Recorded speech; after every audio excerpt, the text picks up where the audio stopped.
ലഞ്ചാക്കി എങ്ങും പോകരുതെന്ന്. Answer my question sister. സിസ്റ്റർക്ക് മറുപടി ഇല്ല അല്ലേ? ഞാൻ പേയ്മെന്റ് അടയ്ക്കാൻ താഴെ കൗണ്ടറിൽ പോയിരിക്കായിരുന്നു. ഇടയ്ക്ക് പേഷ്യന്റിന്റെ ബൈസ്റ്റാൻഡർ എന്ന് പറഞ്ഞ് ചില കള്ളന്മാരുടെ ശല്യം ഉണ്ടാകാറുണ്ട്. Last time the same thing happen here. Sorry madam, ഇനി ഇങ്ങനെ ഉണ്ടാവില്ല, ഞാൻ ഉറപ്പു തരുന്നു. പകരം സ്റ്റാഫിനെ നിർത്തിയിട്ട് വേണം മേലാൽ പുറത്തു പോവാൻ. മനസ്സിലായോ? മനസ്സിലായി. Sorry doctor.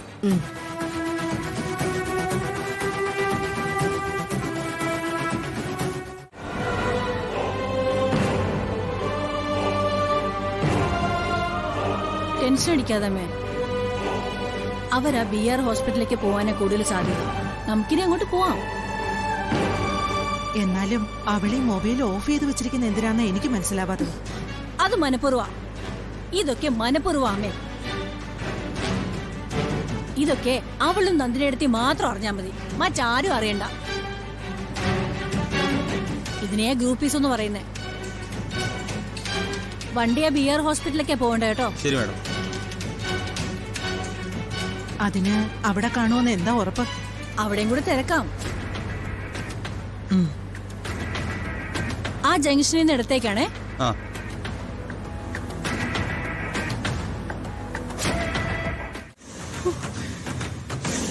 എന്താ ഡിമിണ്ടാത്തത്? നീ വീട്ടിൽ നിന്ന് വിളിച്ച് എവിടെ കൊണ്ടുപോയതാ അവനെ കൊലയ്ക്ക് കൊടുക്കാൻ? മിണ്ടരുത് നീ. എന്നെ മുത്തശ്ശിന്നൊന്നും വിളിക്കണ്ട. ഞാൻ നിന്റെ മുത്തശ്ശിയല്ല. വീട്ടിൽ വളരെ സമാധാനത്തിലിരുന്ന കൊച്ചിനെ വിളിച്ചിറക്കി കൊണ്ടുപോയി എന്നിട്ട് കൊല്ലാറാക്കി കൊണ്ടുവന്ന് ഇതിനകത്ത് ഇട്ടു. നാശം പിടിച്ചവള്. നീ എവിടെ കാലുകുത്തുന്നോ അവിടെ നശിച്ചു പോവും. ശാപകാലത്ത് എന്റെ മകനുണ്ടായ അസുരവിത്ത്. മുത്തശ്ശി എന്തിനാ എന്നെ ഇങ്ങനെയൊക്കെ ശപിക്കുന്നത്? ഞാൻ എന്ത് തെറ്റ് ചെയ്തിട്ടാ? നീ എന്താ ചെയ്തെന്ന് നിനക്കറിയില്ലേടി? നീ ശപിക്കപ്പെട്ടവള് തന്നെയാ. നീ കാർത്തിമോനെ മാത്രമല്ല, ചെമ്പകമംഗലം തറവാട് മൊത്തം തകർത്തു. അവനെ കൊണ്ടുവന്ന ICUലാക്കിയിട്ട് അവള് പല വഴിക്ക് കറങ്ങി നടക്കുന്നു. സ്നേഹമില്ലാത്ത വർഗം. മുത്തശ്ശി മതി. മുത്തശ്ശി എനിക്കിഷ്ടമായിരുന്നു. ചെമ്പകമംഗലത്തെ രാജലക്ഷ്മി അമ്മ എന്ന് കേട്ട നാട്ടുകാർക്കെല്ലാവർക്കും ഒരു ബഹുമാനമുണ്ട്. പക്ഷേ ഇപ്പൊ മുത്തശ്ശിയുടെ നാവിന്ന് വന്ന വാക്കുകൾ കേട്ട് എനിക്ക് മുത്തശ്ശിയോട് സഹതാപ തോന്നുന്നേ. കാർത്തിക്കിനെ ICUലാക്കിയിട്ട് മീനാക്ഷി ഉത്തരവാദിത്വമില്ലാതെ കറങ്ങി നടക്കുന്നു പോലും. ബൈക്ക് ആക്സിഡന്റിലായ കാർത്തിക്കിന് ഹോസ്പിറ്റലിലാക്കിയ ഇവള് ഈ സമയങ്ങളിൽ അനുഭവിച്ച വേദനയും ടെൻഷനും ഒക്കെ എത്രയാണെന്ന് മുത്തശ്ശിക്ക് അറിയാമോ?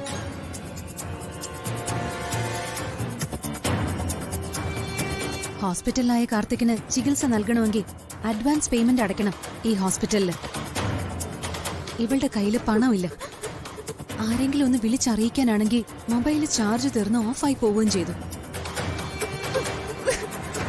എന്ത് ചെയ്യും ഒരു പെൺകുട്ടി ഈ അവസ്ഥയില്? ആരുണ്ട് കൂടെ ഒരു തുണയ്ക്ക്? മുത്തശ്ശി ഈ സിറ്റുവേഷനിലൂടെ ഒന്നും കടന്നു പോയിട്ടുണ്ടാവില്ലായിരിക്കും. പക്ഷെ കടന്നു പോയവരുണ്ട്. അവർക്കറിയാം ഇവൾ അനുഭവിക്കുന്ന വേദനയൊക്കെ. പക്ഷെ ഈ മീനാക്ഷി കാർത്തിക്കിന്റെ ജീവൻ തിരികെ കിട്ടാൻ വേണ്ടി ഒറ്റയ്ക്ക് നിന്ന് എല്ലാത്തിനെയും നേരിട്ടു. പണം വേണം, അത് കണ്ടെത്തി. പേഷ്യന്റിന് ബ്ലഡ് വേണം, അതും കണ്ടെത്തി. കാർത്തിക്കിന് ജീവനും തിരിച്ചു കിട്ടി. മുത്തശ്ശിയുടെ കൊച്ചുമകനെ വലിയൊരു ആപത്തിൽ നിന്ന് രക്ഷിച്ച ഇവളെ മുത്തശ്ശി എത്ര വട്ടം ശപിച്ചു. അർച്ചനെ, ഇവളെ ചേർത്ത് പിടിക്കുന്നതിന് പകരം ഇവളുടെ ഹൃദയം കീറി മുറുക്കിയല്ലേ ചെയ്തത് മുത്തശ്ശി? വാത്സല്യം പകരുന്ന നാവിന്ന ശാപം. കാർത്തിക് മുത്തശ്ശിയുടെ കൊച്ചുമകനാണെങ്കിൽ ഇവള് മുത്തശ്ശിയുടെ കൊച്ചുമകള്. അത് മറക്കരുത്. പ്രത്യേകിച്ചും ഇവൾക്കിപ്പോ അച്ഛനും അമ്മയും ഇല്ല എന്നുകൂടി ഓർക്കണമായിരുന്നു മുത്തശ്ശി.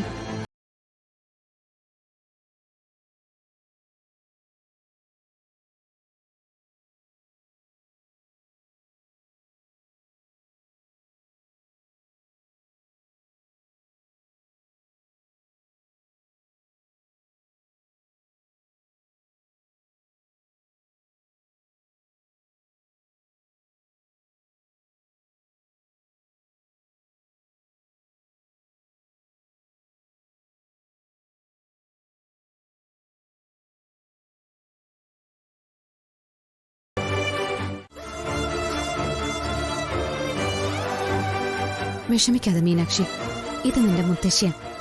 നീ അങ്ങ് ക്ഷമിച്ചേക്ക്.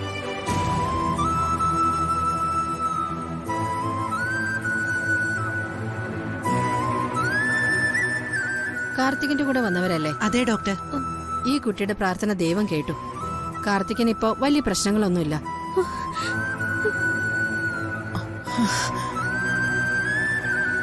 ഇപ്പോൾ ആ മരുന്ന് കൂടെ കൊടുത്തു തുടങ്ങിയപ്പോ എല്ലാം ഓക്കെ ആയി.